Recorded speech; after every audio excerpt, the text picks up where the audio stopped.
But without energy enhancement, the brain takes over. All of a sudden, now it's your mind doing it. The reason you're not happy is the mind is leading you.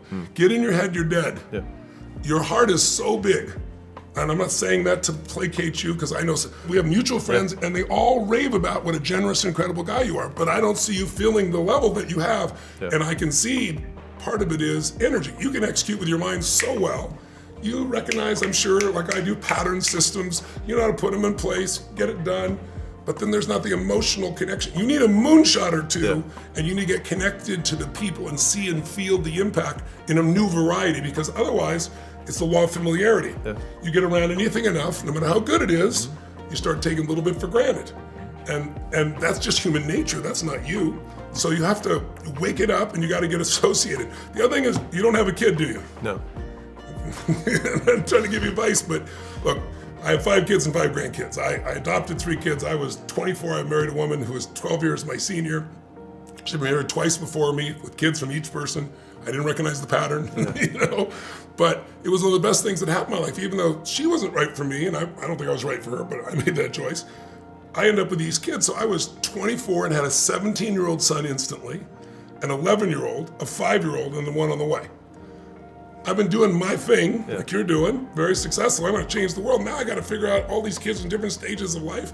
And so I tell you that because that marriage wasn't the right marriage, but those kids are now, you know, my youngest kid is like 42, right? I have a 52-year-old daughter, and thanks to COVID, I have a 4.5-year-old daughter. COVID was good to me. I never thought at 65 years old I'd have a 4.5-year-old daughter, right? Are you kidding me? I've already done all that. But it's the greatest joy of my life because she makes me see the adventure and the smile. I want to do more for her than I want to do for everything else. Every day is new because everything is new for her. You just need some new elements. Yeah. So it doesn't have to be a child, but I wouldn't mind recommending the possibility for you and your lady. I don't know how she feels about it. But I think at some point in your life, there has to be something more than you that calls you. I'm not trying to give you a sermon. I'm just so passionate. I have a love for you because you've delivered so much value, and I hate when I see someone with so much value. And to me, I see this as a little bit of suffering. You wouldn't call it that, but there's a conflict inside. I don't want to see you suffer. You're too good a human being. I don't see anybody suffer, much less you. I appreciate that. Does any of that make any sense to Yes. you? What part makes sense to you? I'm curious. So there's three things. So one was the emotional connection part. The second was the framing of the opportunity. And then the third was around suffering. And so I want to touch on each of those. Okay, great. So from the suffering perspective, I find that really interesting because passion comes from the Latin passio, right? Yes. Which means suffering or to endure. Yeah, I know. And so that made actually a tremendous amount of sense for me. And so I actually reframed that whole concept as like, find a goal worth suffering for.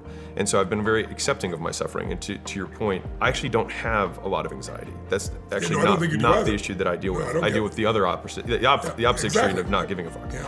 Is it worth it? Who cares? Why bother? You know, whatever. Yeah. So that was on the suffering piece. But before you do that, can I give you feedback? Please, if I may.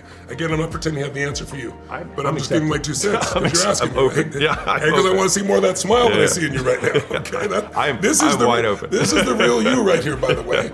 But what happened is you're so in your head. Yeah. So even think what you did, like a goal worth suffering for. Fuck that.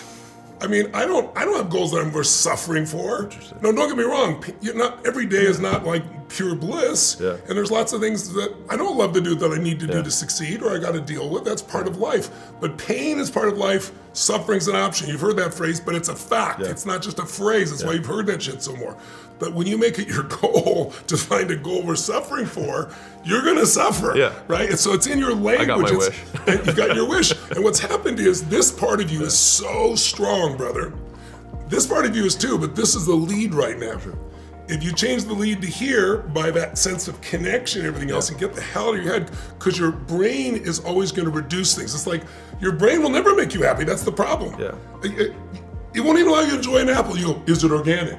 It's like your brain is analyzing so much. You got so stuck up here that you're missing this a magnificent human being that I see in front of me here. You're missing to have the joy of him. So stop this getting over suffering for.